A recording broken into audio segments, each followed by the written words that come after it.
Oameni buni, o nouă ediție Caut Casa. De această dată vă arătăm un townhouse, deci o linie, o serie de townhouse-uri, pentru că știți bine, unii dintre voi preferă un apartament, alții o casă particulară, alții un duplex, iar alții poate un townhouse. Asta înseamnă că aveți un vecin dintr-o parte și din cealaltă. Dar puteți să jucați cum vreți cu interiorul, pentru că avem aici un open space. Și Doina, care este un agent imobiliar. Te salutăm, Doina. O să-mi spună profesionist, nu ca noi așa. Suntem amatori în ale imobiliarelor. Noi doar privim și consumăm cu ochiul. Detaliile însă vor veni de la omul care cunoaște mult mai multe în imobiliare decât noi, cel puțin în vânzarea lor. Deci noi vorbim despre un complex de townhouse, sunt 5 la număr, a fost un proiect unical, 2 minute de mers până în parc, de intrat, de săvărat vederea parcului Valea Morilor, să facem o plimbare de dimineață, o yoga dacă suntem adepți la o viață și un mod sănătos. Deci este vorba despre 400 de metri pătrați în totalitate, dar sunt 280 de metri locativi. Conceptul blocurilor însă și-a fost lăsat în varianta open space. Împreună cu arhitectorul ne-am gândit ca să nu fie o compartimentare strictă, dar fiecare să aibă dreptul la alegere, da? Pentru că este un concept, cineva poate să vrea să-și facă o casă pentru familie, da? Dacă ai 2 copii, să trăiești aici, sau dacă ești un burlac, sau dacă ești un burlac, atunci te simți ca vai de capul vecinilor dacă ești burlac. Într-un penthouse.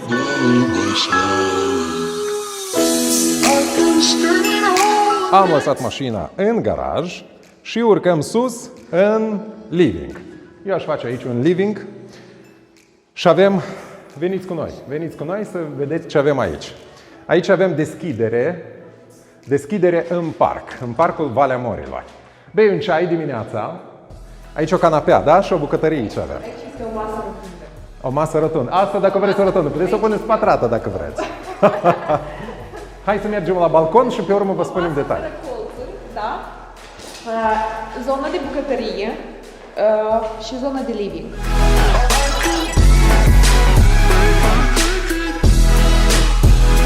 Hai să vedem ce avem înăuntru. Deci, primul nivel, avem un subsol, da? Da. Cu debara și spațiu de depozitare și garaj la etajul întâi. Avem un spațiu bucătărie și living. Bine, asta e o chestie, da, fiecare își compartimentează cum vrea acest etaj și sus probabil avem dormitoarele, da? Aici avem o zonă unde am putea face o terasă mare, o zonă de picnic. Propriu zis, aici este o curte exterioară. Eu aș face o piscină aici. Și un gard ca la moldoveni, de 3 metri să nu mă vadă vecinii, a? Deci, planuri pentru piscine noi avem pe terasa de sus. Despre asta o să discutăm mai târziu. Cool! Oameni buni, știți prin ce Doina e diferită de alți agenți imobiliari? Știți că oamenii, mulți agenții doar se îmbracă bine la costumaj, dau bine la consumator, la client și încearcă să vândă ceva. Păi Doina nu e doar un agent.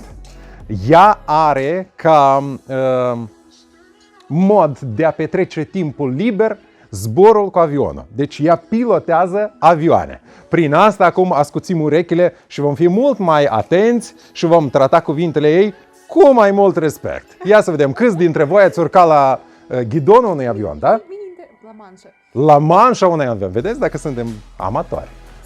Înțeleg, sunteți foarte informați. Da. Bine pregătiți. Am venit. Hai să vedem mai departe obiectul. Poate cine știe, în viitorul cel mai apropiat, zburăm la următoarea destinație. În această zonă este planificat blocul sanitar. Ele încă nu sunt conectate. Deci până la urmă fiecare își face. Da. da? Da, adică... Teren de fotbal aici. Dar pot să dau câteva variante, spre exemplu, Da. 3 dormitoare sau... Da, ele sunt schemate, da?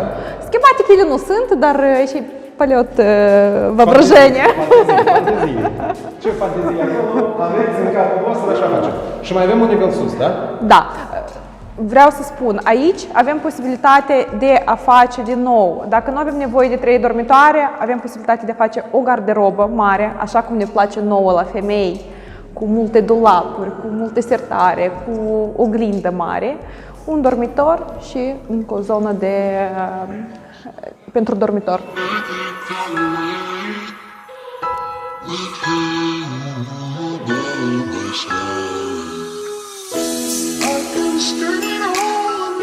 Eu, de exemplu, pe această terasă poate aș face un jacuzzi.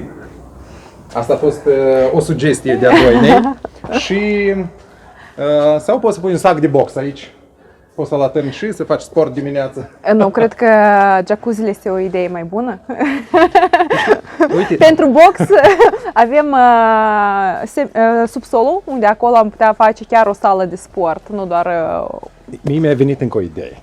Uite, oameni buni, depinde unde aveți activitatea. Noi suntem aici în centru, suntem în centru pe strada Timiș. Da?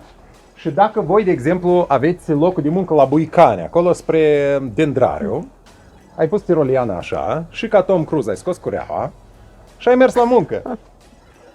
Și am plecat. Sau aici putem face o pistă de aterizare pentru mini-helicopter. Da, aici ar fi o variantă. Deci încă o variantă de casă. Deja a fost în discuție. Și cu ce s-a soldat discuția? Deci avem aici unul din proprietari este un viitor pilot, respectiv cine știe. Pentru mine este un vis, da? Visul tău poate fi această casă. Dacă e un vis și pentru tine, așa tip de imobil, de locație, atunci lăsăm numele doinei în comentarii la acest video. Poți ia legătura, să vii și să faci o vizită și să vezi cam cum stau lucrurile aici. Nouă ne place. Dacă nu e asta, casa ta, în schimb. Noi continuăm să căutăm casa pentru tine. Imaginează să vii acasă seara, după trafic, după birou, după aglomerație și ești aici în sânul naturii, ești în parc. Deci vrei, îți iai ghetele și alergi, faci 22 de kilometri sau minim, sau 42, dacă deja pentru marafon, atunci 42. Sau îți ai covorașul pentru yoga, faci un retreat aici în parc sau pur și simplu îți faci o cafea, o cină și savurezi plăcerea priveliștei din Valea Morilor. Deci, după mine, asta este o degajare emoțională nemaipomenită, da? Cred că nu poți să-ți imaginezi ceva mai frumos decât o seară petrecută pe această terasă cu această priveliște, cu această liniște și ascultați atent ciripitul păsărelilor.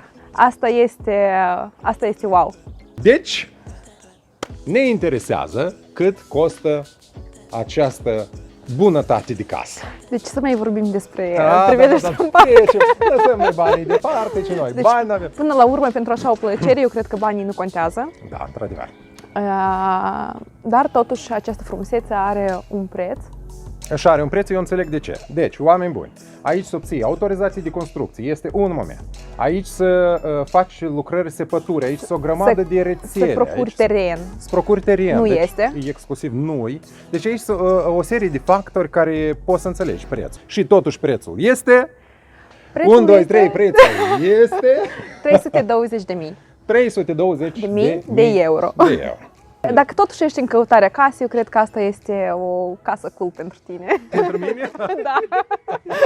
Eu nu o caut pentru mine, eu o caut pentru oamenii care ne privesc. Eu am înțeles că fiecare om, vorbind cu mulți și cu prieteni și cu alți oameni, fiecare om vede casa lui ideală într-un anume fel. Și noi în proiectul ăsta încercăm să oferim oamenilor diferite tipuri de case, ca să vedem cu care se identifică. Poate el e în proces de construcție și vede aici niște tipsuri care o să le implementeze. Sau poate aici o să te vadă pe tine și o să te placă și o să zică, ia să sun pe Doina să vedem ce are Doina să ne ofere. Sau o să mă vadă pe mine și o să zică, Eugen, știi, mă interesează, de exemplu, o casă de tip în Los Angeles. Ia, te rog, găsește pe cineva. Casă, tu mă vinzi pe mine sau te vinzi pe tine?